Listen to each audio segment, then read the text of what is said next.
Bonjour Jean, Bonjour. tu diriges Libéo, tu vas nous présenter ta société. Tu es juste à côté de Stéphanie, qui est responsable du pôle Bonjour. numérique à l'Institut Hyperia.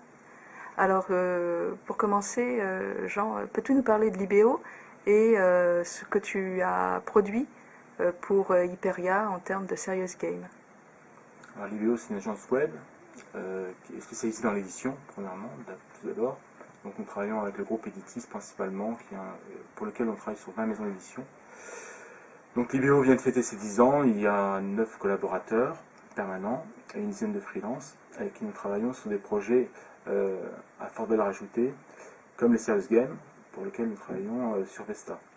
Donc nous avons développé pour l'ADEME un serious game sur Ecoville, donc sur le développement durable, qui nous a amené à rencontrer les gens d'Hyperia pour le projet Vesta. Donc sur le projet Vesta, nous sommes le partenaire technique. Nous nous occupons de toute la partie développement, création, et pour le projet Vesta. Le projet Vesta, c'est un sales game à destination des auxiliaires de vie pour la formation tout au long de la vie. Donc dans le projet Vesta, il y a donc deux parties. Il y a la partie CNET qui permet aux auxiliaires de vie de se former, d'apprendre, de se confronter à des problématiques qu'elles ont tous les jours, mais là on les met en scène avec des petites animations, des jeux, des quiz. Et une deuxième partie qui est un forum où elles peuvent partager et discuter avec d'autres personnes de la même communauté. Et ainsi aussi avoir une réflexion avec les pairs. D'accord, très bien Stéphanie. Tu peux nous parler un peu plus du projet Vesta, tel qu'il a été imaginé, conçu, et le travail avec la société Libéo? Alors, on a répondu à l'appel à projet lancé par l'État avec Libéo et un autre partenaire, un peu laboratoire, usage du numérique.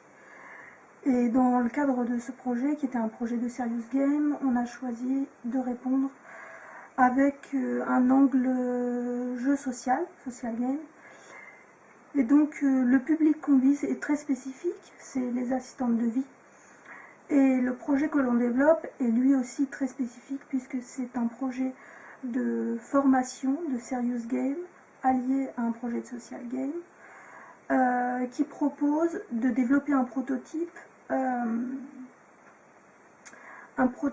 qui est lui spécifiquement fléché sur l'aspect communicationnel des assistantes de vie avec leur employeur.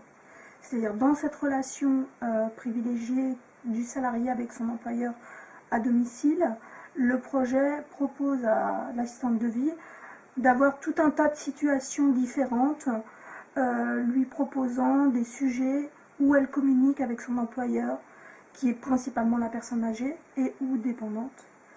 Et donc, ce sont des situations de communication pour voir si la personne âgée est en bonne santé, si elle a une humeur un peu spécifique.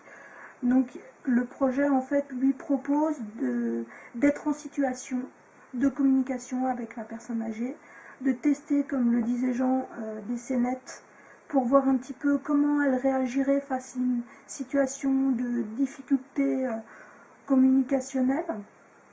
Et suite à ça, elle passe la frontière du social game et dans le social game, elle peut effectivement échanger, revoir avec ses pairs les pratiques qu'elle a mis en situation, voire les corriger ou les améliorer. Voilà, ben merci pour cette présentation. À bientôt, au revoir. Merci.